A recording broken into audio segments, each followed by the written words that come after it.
All right, man. Let's jump straight into the fuckery. So, Conor Benn has officially popped dirty ahead of just a few days before his fight with Chris Eubank Jr.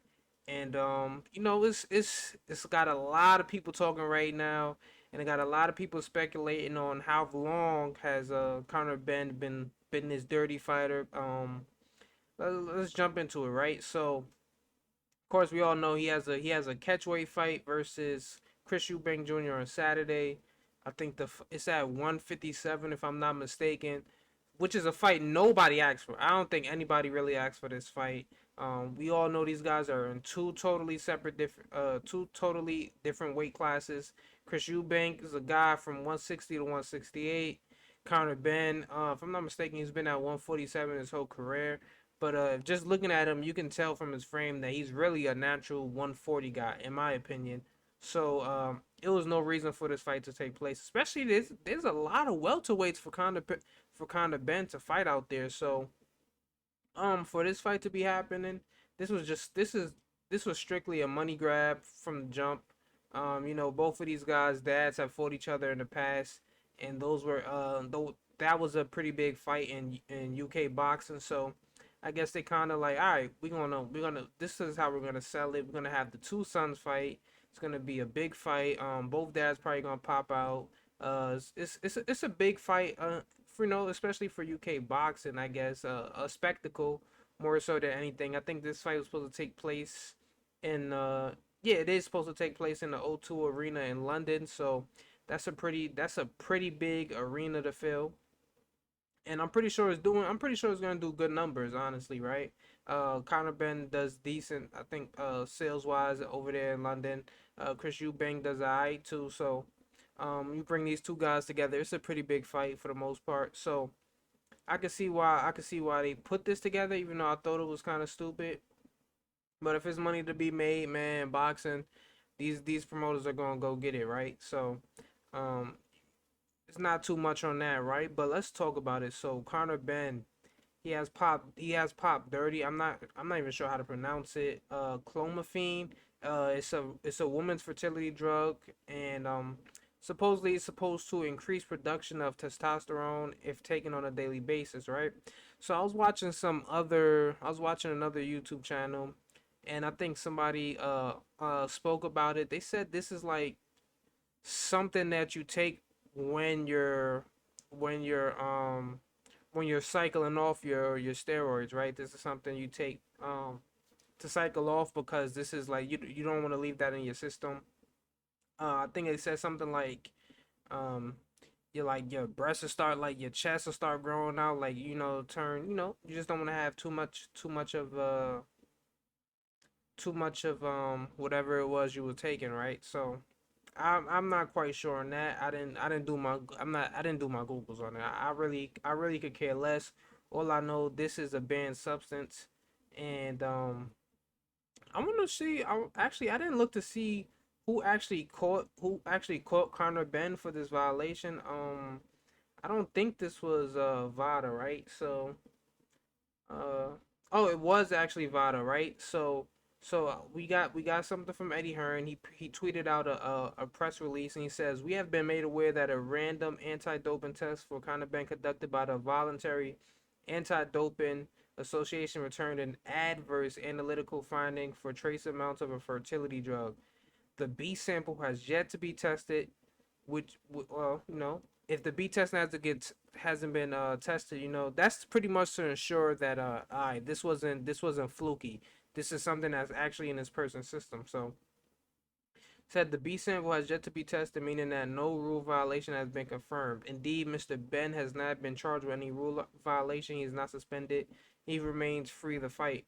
Now, yes, he remains free to fight. He's not technically has not been suspended, but the BBB of C they stopped this fight for the most part. They both these guys, they I guess they were like, all right, we cannot allow this fight to happen.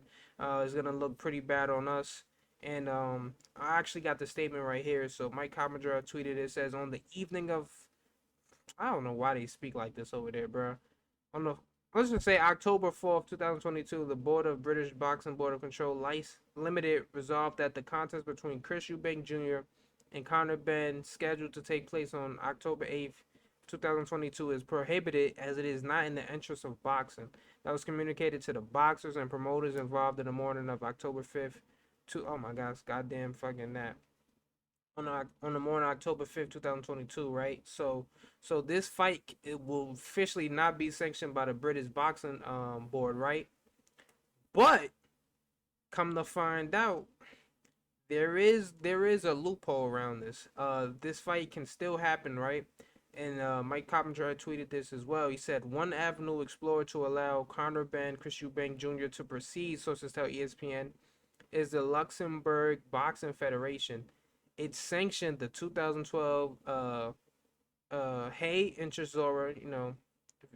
I'm pretty sure you guys know who those guys are. David Hay and Derek Chisora in London after the BBB prohibited bout due to physical altercation. That's when they got into the little.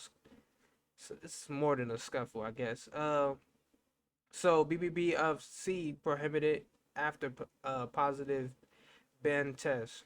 I don't even want to say that. I feel kind of like BB BBO of C is just too OC or whatever. Just too much to say, right? Just annoying, right?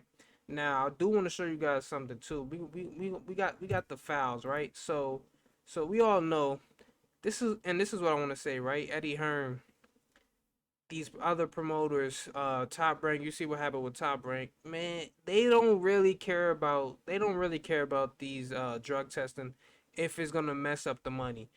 And you seen it firsthand with the Oscar Valdez situation when he was supposed to fight Robson Conseiao in Phoenix, Arizona. Now we're seeing it. We seen it with the Derek Chisora. Who was supposed to fight? The fight actually went through. Damn, who was it that Dillian White fought that I can't. Oh, I think it was Oscar Rivas. I think it was Oscar Rivas when they fought. He had the found some PDs or whatever in his A sample, and magically I don't know what happened to the B sample, but that fight still ended up going through. So that's another fight. I'm trying to think. Was there any other fights like that as of recent besides the Valdez and Dillian White? None that I can think off the top of my head, right? But in all those situations, their promoters defended them defended their honor and whatnot, right? And they pushed for these fights to go through. And that's just because you don't want to lose. You lost too much money. Like if those fights don't go through, you lost money promoting. You lost money because you're gonna have to refund those fights.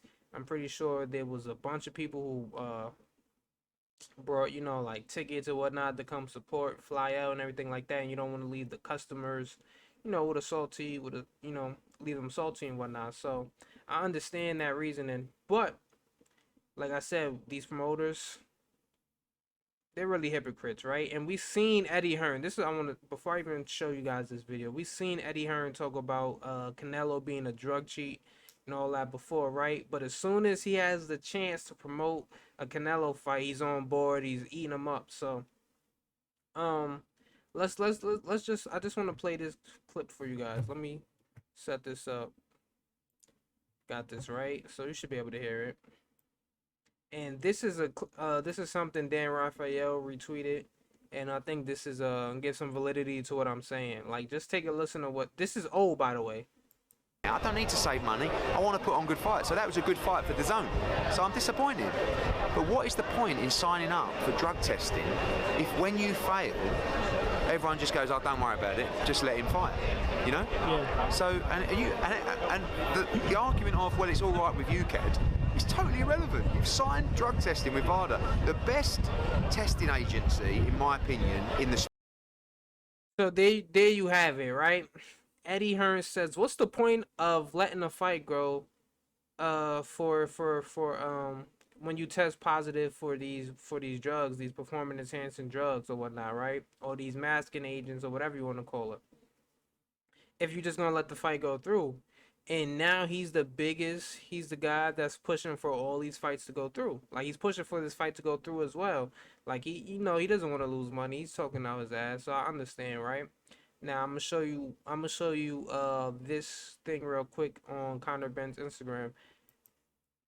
And let me know if you don't think a guy like this, who's a natural 140, you don't think this dude is bulking up on the PDs, man. Come on, bro. Look how shredded and look how big this dude looks. Of course, this does not this does not look good, man. Especially for his comments, man, saying, "Oh, I never use no PDs." And of course, it makes sense that he would do such a thing when he's fighting a naturally way bigger guy in Chris Eubank. Um, and bruh, like that dude looks unreal. He looks big as hell, especially for undersized guy and whatnot, right? Dude, look at dude's fucking neck. Look at this dude's fucking legs, bro. Come on, son. This dude fucking. Oh my god, this guy is looking crazy, bro. This is definitely somebody I believe is on PDs for sure. There's no way you can convince me he's not, right? And this is him with Felix Cash. I guess they was getting their sparring in, and there's actually one more thing I had posted up too. I forgot. Let me go back to it. Let's see. So there's one more thing I got, and it was this tweet. Let me see. Let me see if I get it back up there. I'm bringing this up because also Conor Benn. Remember, if you guys don't remember, earlier in the year, Conor Benn was dropped from the WBC rankings for failing to enroll in Nevada safe boxing program. I think that's what it's called, if I'm not mistaken. I'm gonna find the tweets for you right now.